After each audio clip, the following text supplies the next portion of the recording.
Hello students, very good morning. The earth is called a unique planet because it has life on it.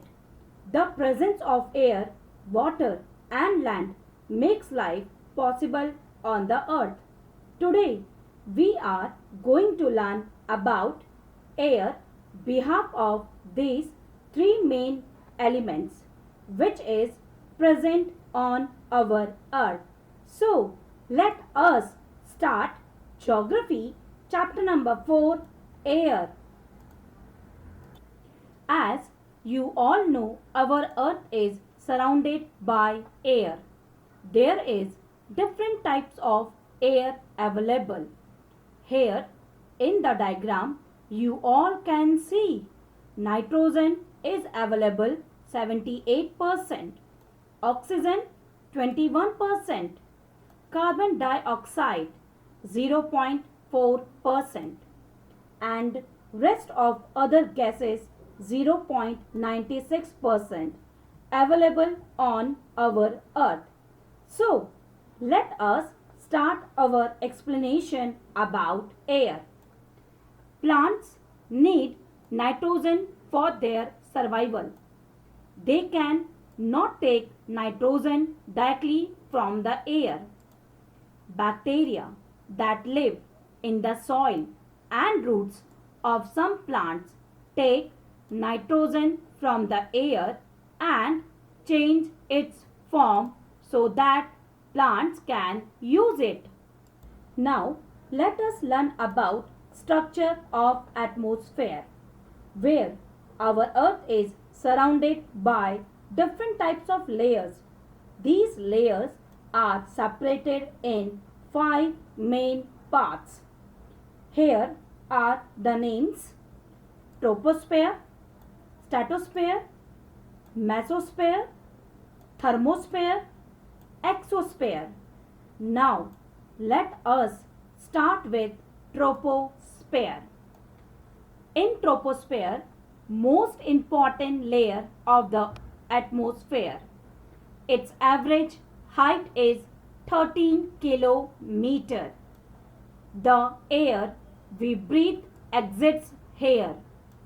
Weather phenomena like rainfall, fog and hailstorm occur in this layer. Now stratosphere. It extends up to a height of 50 kilometer, almost free from clouds and associated weather phenomena. Ideal for flying aeroplanes. Contains a layer of ozone gas. Now mesosphere. It extends up to the height of 80 kilometer. Meteorites burn up in this layer on entering from the space. Now thermosphere. Temperature rises very rapidly with increasing height. Ionosphere is a part of this. It extends between 80 to 400 kilometer. Helps in radio transmission. Radio waves transmitted from Earth are reflected back by this layer. Now the last point is exosphere. Very thin air. Light gases like helium and hydrogen float into the space from here. Due to the atmospheric changes, our surrounding weather sometimes hotter or colder. These surroundings changes hotness and coldness in the weather called temperature. This temperature measured in two parameters. First Celsius, second Fahrenheit. Now let us read some important points regarding temperature. An important factor that influences the distribution of temperature is insolation. Insolation is the incoming solar energy intercepted by the earth. The amount of insolation decreases from the equator towards the poles. The standard unit of measuring temperature is degree Celsius. It was invented by Anders Celsius. Now let us start next topic, air. Right. Highest at sea level and decreases with height, especially in a air pressure. Horizontally influenced by temperature of air at a given place.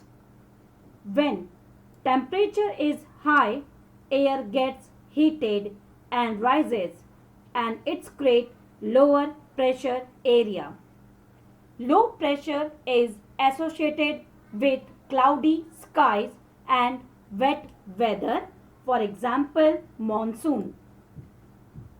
When temperature is lower, air is cold and heavy and it creates high pressure area. High pressure is associated with clear and sunny sky. For example, sunny days. Air always moves from high pressure areas to low pressure areas. Now, let us learn about wind. Wind, movement of air from high pressure area to low pressure areas. Wind can be broadly divided into three main types. First one, permanent winds. The trade winds, westerlies and easterlies blow constantly throughout the year in a particular direction. Next, seasonal winds. Inner seasonal winds change their direction in different seasons. Example, monsoons in India. Third, local winds. In a local winds blow only during a particular period of the day or year in a small areas. Example, land and sea breeze. Hot and dry local wind of northern plains of India. It is also called Lu. Now let us learn about moisture. Moisture in the air at any time is known as humidity. When the air is full of water vapor, we call it a humid day. As the air gets warmer, its capacity to hold the water vapor increases and so it becomes more and more humid. Precipitation that comes down to the earth in liquid form is called rain. On the basis of mechanism, there are three types of rainfall. First, convectional rainfall. Second, orographic rainfall. Third, cyclonic rainfall. Now, this is all about the chapter, my dear students.